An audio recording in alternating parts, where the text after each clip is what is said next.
The Prime Minister last week spent 2 evenings with startups, with India's entrepreneurs. He was calling them the champions of change, focusing for once on what they can do to tackle some of the biggest problems India is facing. Well, this week he's doing the same thing, but this time his champions of change are industry and corporate leaders. Again, reaching out to them to understand, we're told, their problems and how they can change India as we know it. But on the ground, of course, we know several challenges remain. We're going to go to all of that and whether all of this is more than just photo ops, what will actually be achieved on the ground. Let me introduce my panel right away. I'm joined by Arvind Virmani, former Chief Economic Advisor and former Executive Director, IMF, Shraddha Sharma, founder and Chief Editor, YourStory.com, or someone who was in fact at that meeting with the Prime Minister last week, Anu Acharya, founder and CEO, Map My Genome, also attending that meeting last week, Rajat Sethi, Senior Research Fellow, India Foundation, with us.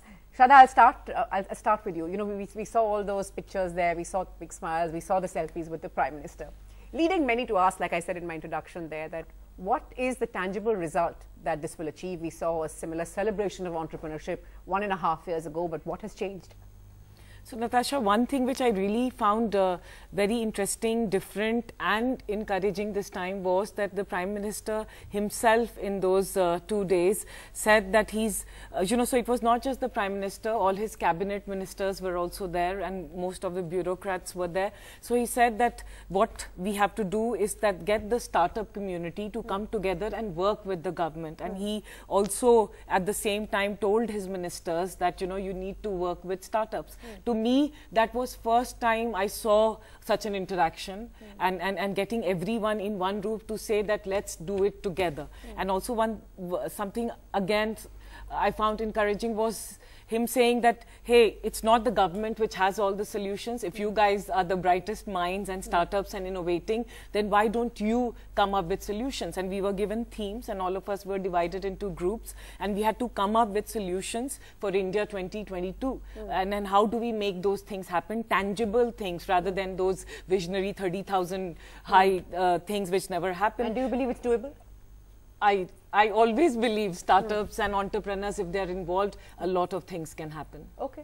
Anu, you were also there at this meeting. All those, of course, the areas that we heard being mentioned as the big focus were areas that India could really use a lot of help in. There's education, there's health, there's skilling, there's sustainable energy. But, the cynics would say, just look at, say, what's happening with the children deaths in Gorakhpur. How really can we attempt to change that? It's been happening for decades and it's almost become a chalta hai attitude.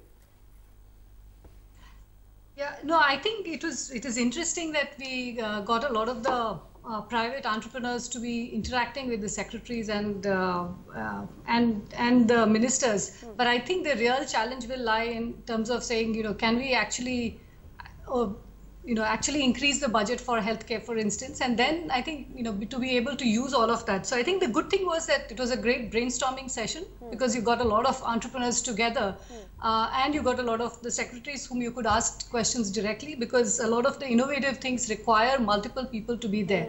So I think that's a good start, but I think there's a lot that we need to do to be able to actually achieve the goals that we want to set out to. But I think the greatest thing has been that at least the seeds have been sown for being able to at least get the conversation started. But I think until we start to see where the implementation lies for all these health policies and all our grand plans, a lot needs to be done over there, I think.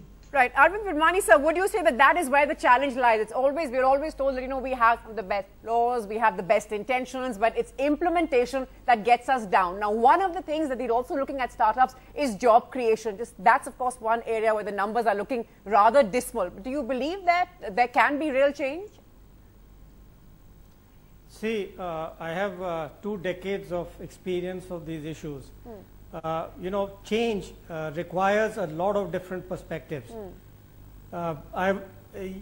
Because people are specialized. They have a narrow view of things. When you go to making policy, you have to get an idea not only of what has succeeded and what has failed, but you need to look at it from multiple perspectives.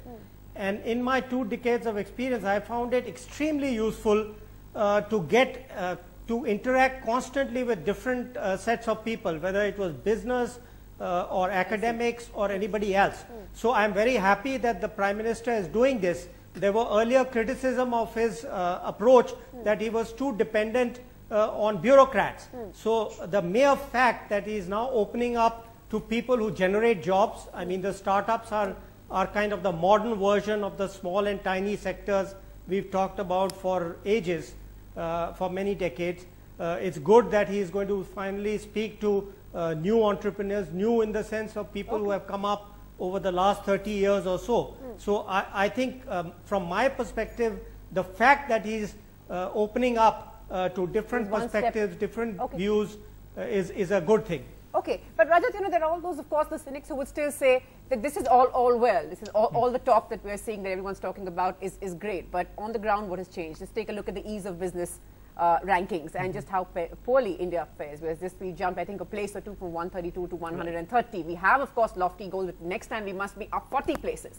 But on the ground, there are many who will tell you that the challenges, of course, are enormous. You can set up a company immediately, but try wrapping it up, and it could just take forever. That is right. I mean, one thing that we all agree with is that we are looking at the next few years of rapid transformation. Things are going to change very rapidly, and the industry, if we don't adjust, if the governments and all these stakeholders do not adjust to this fast, rapid transforming times, we are going to be at the suffering side. These cycles of not being able to do good at these indices is going to continue in one form or the other. What we need right now is a very proactive government, because the government and the nature of bureaucracy in itself is more to do with inertia and inertia related things. And when the industry, you know, the entire IT industry, for example, is going under massive global pressures, and it has to transform itself to suit the changing needs. When the pressures from all directions are so intense, the government has to be on its feet to understand and ease out the government to business relationship, so that a conducive atmosphere is created. And I think the Prime Minister is doing exactly that.